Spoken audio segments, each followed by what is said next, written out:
So how does this mass collaboration fit into the sort of overall structure of how I think about social research in the digital age?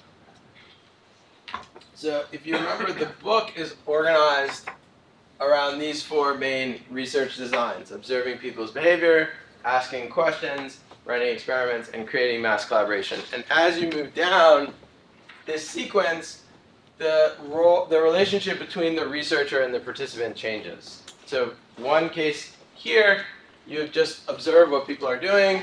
There are limitations, some things that you can't learn just by doing that. So sometimes we have to have a more active relationship with the participant, and we have to ask them questions.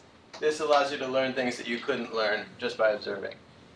Likewise, there are things that you can learn by running experiments that you can't learn by just doing a survey. This requires more active intervention by the researcher, but allows you to learn different kinds of things, particularly things related to causality. So everything here, this is kind of standard social science stuff. What we're going to talk about today is something that a lot of people don't currently consider to be part of social research, but which I think will increasingly become a part of social research, which is bringing on your, basically, the relationship between the researcher and the participants is a collaborative one. As these people are your colleagues, not your subjects. And so I think that there are things that we can all do together that we can't do individually. So this is going to be what we're going to talk about today. Bringing in these people into your research and making them a part of your research. So now you may ask, why are we doing this out of order? So we're doing mass collaboration before experiments because we're doing an actual mass collaboration today, and more people like to do those things on Friday than on Saturday. So that is why we're doing mass collaboration today. Okay. So one last thing about this. In terms of my own personal biases, what I see in the field now is I see a lot of this. I see a lot of observing behavior, big data stuff. And to me, that feels like a very weak design. So like that, some of the very earliest social science was like looking at death records, Durkheim, like the suicide. And then people realized if you want to study suicide, it actually helps if you go out and collect some of your own data and talk to people and do other kinds of things. And so I think increasingly what we'll see in computational social science is more attention focused on these more active designs where the researcher plays a bigger role in creating the data. So this is another kind of way of thinking about the custom-mades and the ready-mades. But in general, like just watching people, there are real limits. We know there are real limits to that and what you can learn from that. And so I think it's exciting to think more about what we can do more actively engage with the participants. Okay. So a big inspiration for me for a lot of this work is Wikipedia. So it's amazing and it works, and you might not think it would work, but it does. I mean, it works. I mean, is it perfect? No, it's definitely not perfect, but it works. And so are there other, if we opened up our imagination for a minute and said how could we do something like this for social science research? What might we find if we opened up our imagination like that? So imagine everyone in the world. Think of how many people there are. Think of how many skills these people have. Think of how much time these people have. Think of the diversity of expertise. So if you could somehow harness all of this mental energy, you could do a lot. And so we're going to try to think about how we could do that to advance social research. So the way I think about mass collaboration is it combines ideas from a bunch of existing sort of communities. Some are related to sometimes called crowdsourcing. Some are called crowdsourcing, citizen science, and collective intelligence. So none of these fields have exactly precise definitions that everyone agrees on, but roughly crowdsourcing is sort of taking a project that is normally done in-house and sending it out to the crowd, like outsourcing to the crowd. Citizen science is more about having citizens, non-scientists, involved in the scientific process in some way. And collective intelligence is more about having groups of people have some kind of intelligence at an aggregate level. So when I think about mass collaboration, I think about a combination of these three kinds of elements. So there are many ways of organizing this space, and there are actually much better topologies that exist, much more sophisticated. I tried to split it up in a way that I think makes the most sense for social research. So human computation kinds of problems, Galaxy Zoo is a sort of prototypical example. Here the task is easy, but the scale is hard. Open call, these are problems where you know what the question is, but you can't even imagine how the answer would be created, but you'll know the answer when you see it.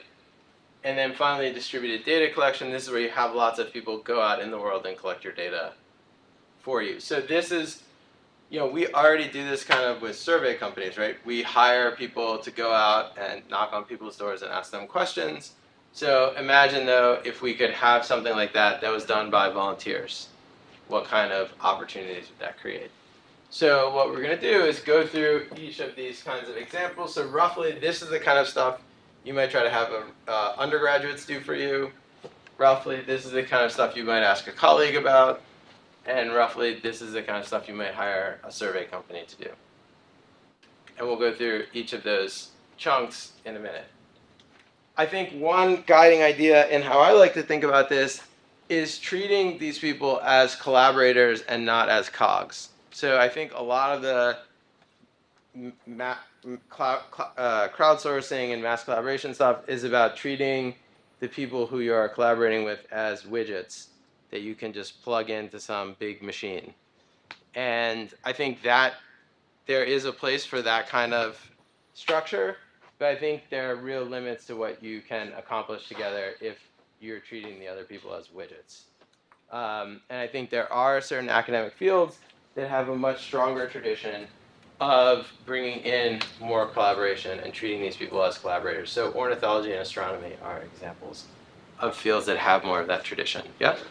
I was just thinking, this sounds a lot like community-based participatory research, Yep. particularly action-oriented research that's done a lot in social work, particularly to get folks to think about a problem within their own community and then develop the solution. Yep, that's a great example. And so one of the things that I want us to think about then is how we can take that approach and use the tools of the digital age to do it on a much bigger scale. So whenever I talk about this to sociologists, at least, this is a chapter that I get the most pushback about. Other people are like, all right, yeah, you're going to do online experiments. That's cool. I get that. And yeah, we'll do faster surveys. Okay. But like this one, people are like, what are you talking about?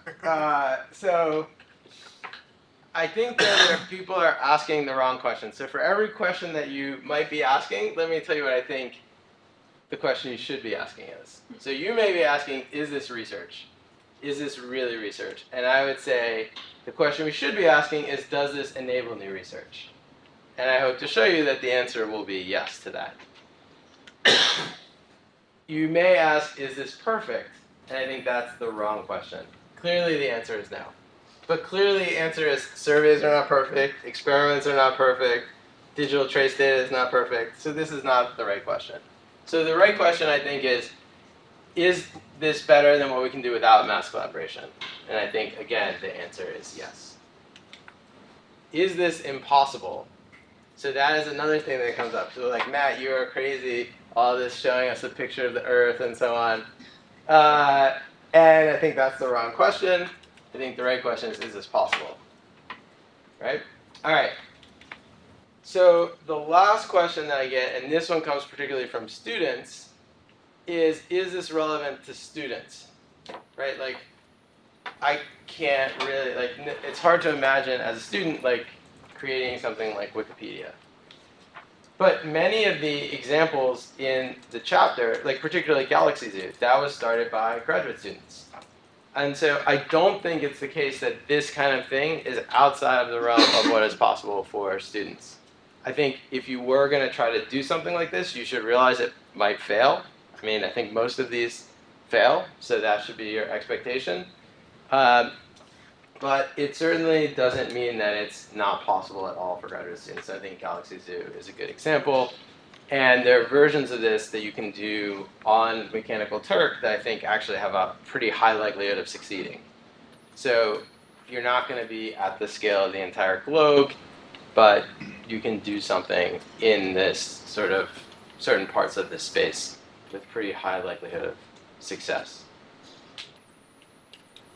Okay, any questions, comments, thoughts? Yeah? Who owns the paternity of the project later, of the research? How control do you have as a participant of those research? How much control do you have? To advance your career, yes. To advance your career. So I would say that one of the challenges of organizing a mass collaboration, this is something we thought about a lot with the Fragile Families Challenge. So two things. One is how will it advance your career? And I think to the extent that a mass collaboration that you create solves an important scientific problem, then I think that will help your career. And I think it will be an important contribution. I mean, people recognize important contributions. If you make an important contribution, so I think that part is okay. I think a challenge though is if you're a participant in a mass collaboration, how does that impact your career? Because you have a limited amount of time. Do you want to invest that time in a mass collaboration where you'll be part of a bigger whole? So here, I would argue that, so with the Fragile Families Challenge, we tried really hard to make sure that the actual participants would be acknowledged for their contribution. So for the paper, everyone will be a co-author on the paper that we do together, the big paper. And then we have a special issue of a journal where everyone can publish their own contribution individually, assuming it goes through peer review and so on. So we tried to make sure that there's a way for people who make important contributions to be acknowledged, because we think that's the norm of science.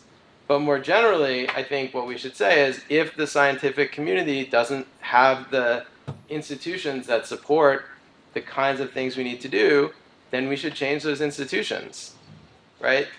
If the way we organize our work is not the right way, then we can change it, right? So if it turns out that mass collaboration really is a better way to do science, then we, as a community, can change. And if you look at certain parts of physics, this is a very standard thing, to have enormous collaborations, right? There's no way one grad student or maybe one advisor and a couple students are going to find the Higgs boson or sequence the human genome. It's not going to happen. So if we want to do really big things, we can't work at the scale we're working at. It's just not. There are certain things that we cannot do at a small with just a couple of people working together. Yep. So it seems like there are two approaches, right? On the one hand, in one way, you're using mass collaboration as a tool to facilitate research, right? Yeah. But that seems different, though, than using mass collaboration to answer a research question, right? You can imagine. Oh. Right? Those are different things. Yeah. So another way of saying it is there is this part of research about how to organize mass collaboration. Right.